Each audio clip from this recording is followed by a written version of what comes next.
রানী বলছেন আমার হাটে যেতে মানা নেই, ঘাটে যেতে মানা। কেন? না আমি ক্ষীরসর নমনী বেচতে মথুরার হাটে যাই, সেখানে যেতে মানা নেই, কিন্তু ঘাটে যেতে মানা। কেন? না আমার জীবনের যা কিছু অঘটন সেই তো ঘাটেই ঘটেছিল।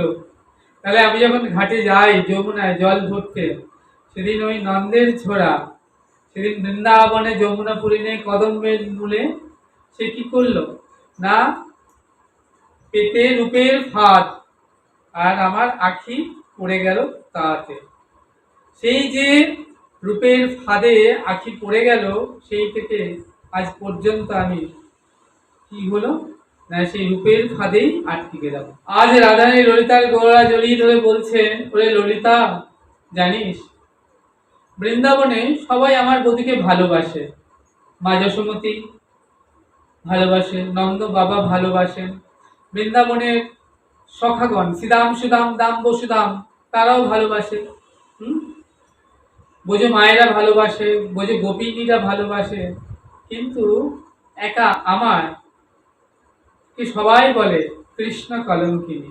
তা কলঙ্কিনী আমাকে বলে, কলঙ্ক যখন একা আমার, তাই আমি অভিশাপ দিলাম। আমার বধূর কথা বলবে যে, আমার বধূর কথা শুনবে যে, আমার মতো হবে সে, আমার মতো হাউ হাউ করে কাঁদবে জনমভর।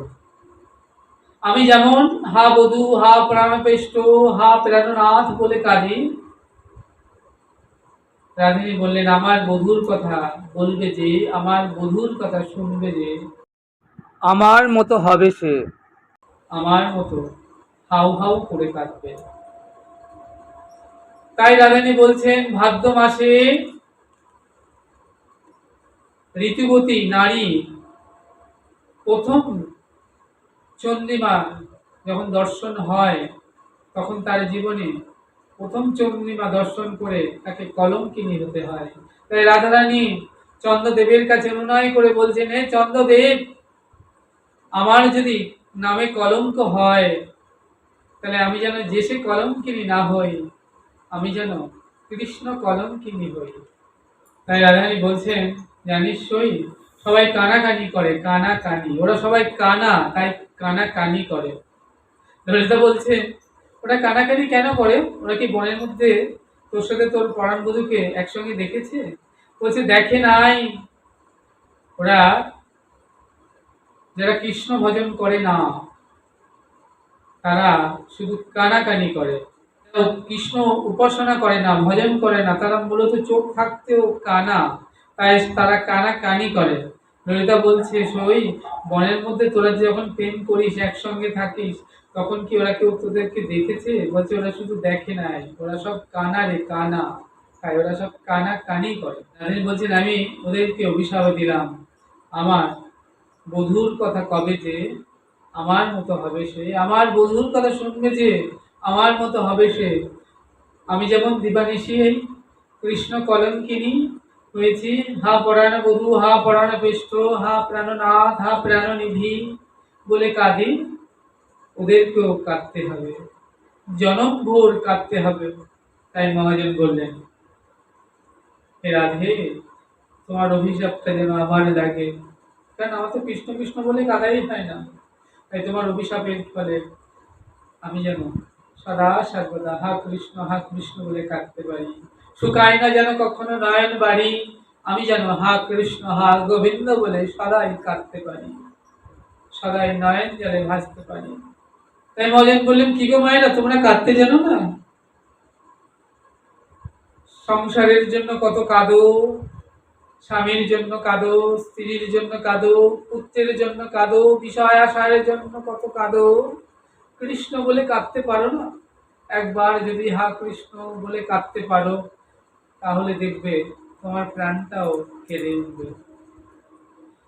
কৃষ্ণ বলে জীব যদি কাঁদে একবার, মায়াময় দুঃখের সংসার থেকে কৃষ্ণ দ্বারে করে পার, তাহলে ওমা কৃষ্ণ কারের পার করবে গো? যারা কৃষ্ণ কৃষ্ণ বলে কাঁদতে শিখেছে। তাই আর উচ্চস্বরে কাঁদে গোরা জীবেরও লাগিয়া, চেতন করেন জীবনে কৃষ্ণ নাম দিয়া। শোনামিশ্র কলিযুগে নাই তব যজ্ঞ, যে আমার কৃষ্ণ ভজে তার মহাভাগ্য। এত ঘিরে ফিরে কৃষ্ণ ভজ গিয়া, খুঁটিনাটি পরিহারি একান্ত হইয়া।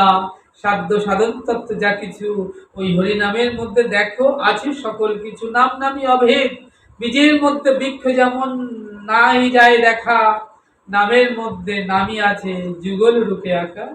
তাই নাম নামই অভেদ তত্ত্ব। তাই কাঁদো হা কৃষ্ণ হা কৃষ্ণ, হা রাধে বলে কাঁদো, হা নিতাই হা গৌর বলে কাঁদো। ভজন বললেন কাঁদা নয় কাঁদা নয়, এই যে গৌর গোবিন্দ বাধা, তুমি যত কাঁদবে তত গৌর গোবিন্দকে বাঁধবে। তাই বলে রে কাঁদা নয় কাঁদা নয়, এই যে গৌর গোবিন্দ বাধা।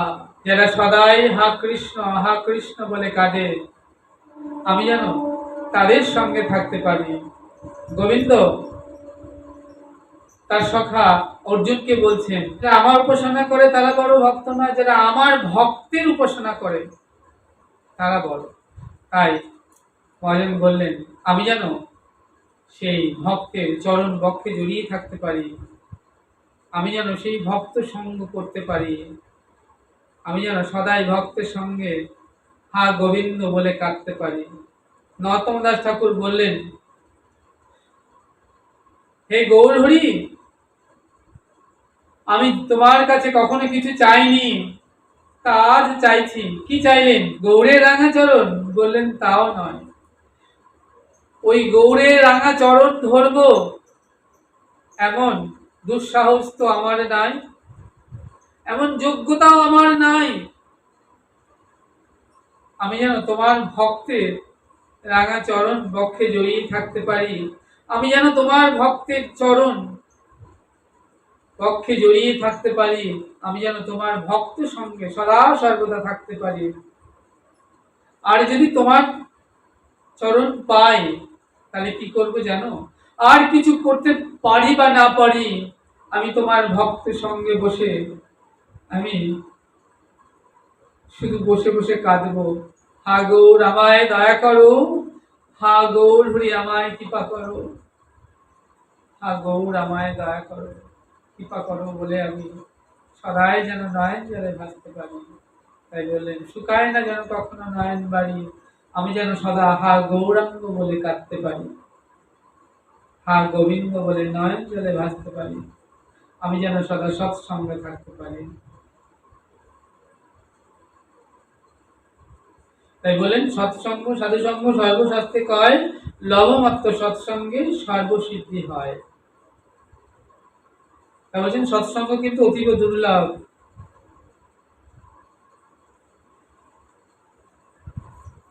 বলছেন সৎসঙ্গ কে করবে গো? বলছেন কোনো ভাগ্যে কারোর যদি শ্রদ্ধা হয় তবে সেজন সৎসঙ্গ সাধুসঙ্গ করায়। সাধুসঙ্গ হইতে হবে শ্রবণ কীর্তন, শ্রবণ কীর্তন হইতে হবে অনর্থ নিবর্তন। জীবের অনর্থ নিবর্তিত হলে জীবের নিষ্ঠা হয়, নিষ্ঠা হইতে শ্রবণার্থে রুচি উপজয়, রুচি হইতে সেই ভক্তের হবে আসক্তি প্রচুর, আসক্তি হইতে চিত্ত জন্মে কৃষ্ণ প্রীতির অঙ্কুর, সেই অঙ্কুর গাঢ় হলে ধরে প্রেম নাম, সেই নামই জীবের শ্রদ্ধানন্দ ধাম।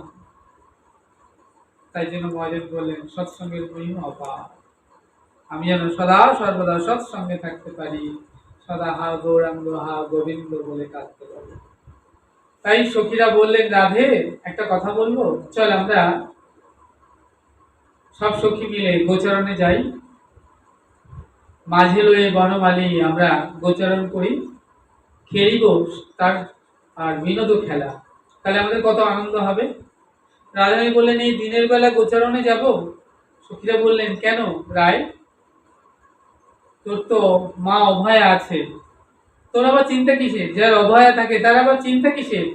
অভয়া মানে অন্য মাসি যোগমায়া, যিনি ঘটন অঘটন পটিয়াসী, যিনি সমস্ত লীলাকে যুক্ত করেন গোবিন্দের সঙ্গে। শাস্ত্র বললেন যোগ মায়া যোগ শক্তি বিশুদ্ধ শক্তি পরিণতি, তার শক্তি লোক দেখাইতে এরূপ রতন ভক্তগণের গুরুধন প্রকাশ করিল নিত্য লীলা হইতে। যোগমায়া আমার গোবিন্দকে গোলক থেকে ভুলোকে নামিয়ে এসেছেন 84 ব্রজমণ্ডলে লীলা বিলাস করবার জন্য। যার ইচ্ছে ছাড়া কোনো লীলায় সংগঠিত হয় না। তাহলে আমার গোবিন্দ যাকে পাওয়ার অফ অ্যাটর্নি দিয়েছেন, যোগমায়া গোবিন্দ দাসী, তবু তাকে পাওয়ার অফ অ্যাটর্নি দিয়েছেন, তার যেমনটি ইচ্ছা তেমনটি ভাবে তিনি লীলা সাজাতে পারবেন। তাই আজকে সখীরা বলছেন তোর তো যোগমায়া আছে, তাকে স্মরণ কর।